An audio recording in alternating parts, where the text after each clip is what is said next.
unique, et elle incarnait toutes les forces de la vie, la naissance, la vie, la mort et la renaissance. Toutes les femmes étaient ses prêtresses. Elles obéissaient à sa volonté et elle incarnait son pouvoir sur terre. Toutefois, comme nous l'avons souligné, l'importance de la déesse n'a pas été uniquement une prérogative des temps préhistoriques, puisqu'elle apparaît de façon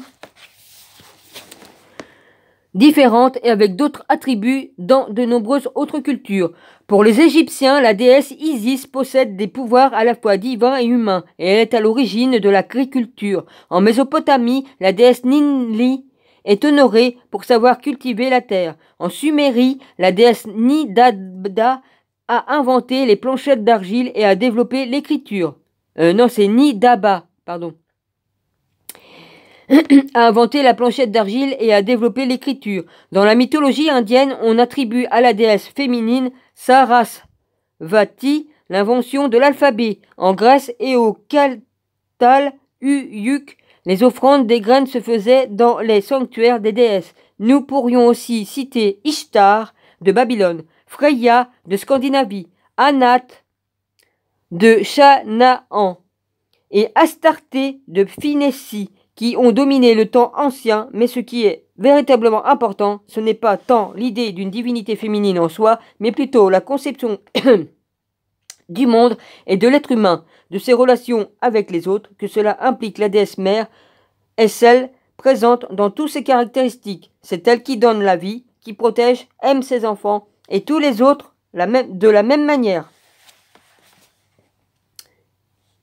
Au fil des siècles et selon les circonstances, cette sorte de matriarcat, où le principe féminin est fondamental, disparaît, est remplacé par le dieu masculin du fait d'un long processus de transformation. La femme se voit dépossédée de son pouvoir ancestral et est transmise aux hommes et à la divinité masculine qui les représente.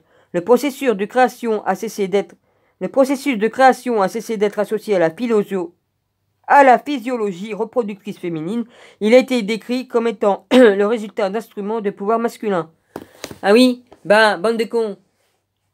Hein, sans zizi et puis sans vagin, on fait pas de bébé. Hein, essayez de le faire tout seul. Hein. Fuck.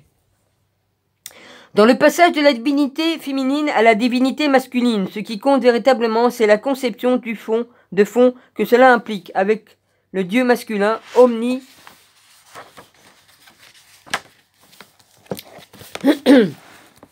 omnipotent et parfois même autoritaire. Nous sommes déjà qui aime tout.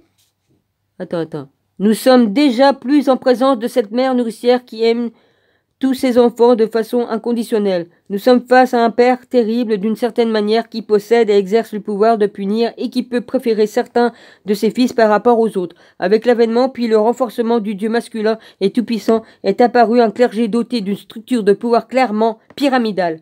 La société de classe a émergé et avec elle la monarchie, tandis que le pouvoir de la déesse diminuait et les pouvoirs des femmes ont suivi le même mouvement. Mais il existe une autre conception très importante liée au pouvoir de la déesse que l'on retrouve aussi dans le code de Davasi, c'est celle du sexe et du mariage sacré.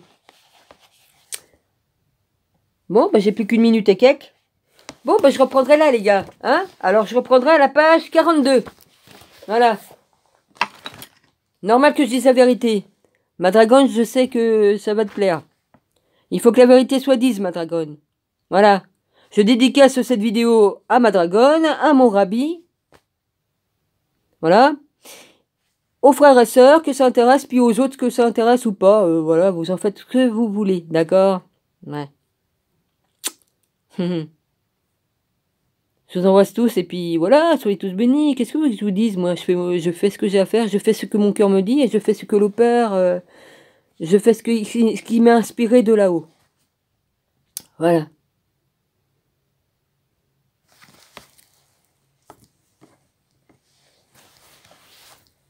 Voilà. Bon. J'ai mis du temps pour faire ma vidéo, mais je l'ai faite. Je suis allée au marché et tout ça. Bon, voilà. Je me suis endormie cet après-midi, donc j'ai pas pu ressortir. C'est pas grave, je vous embrasse, j'irai une autre fois. C'est pas encore fini? Pourquoi que ça a sauté? Ah oui, d'accord. Si je dépasse, il coupe ma vidéo.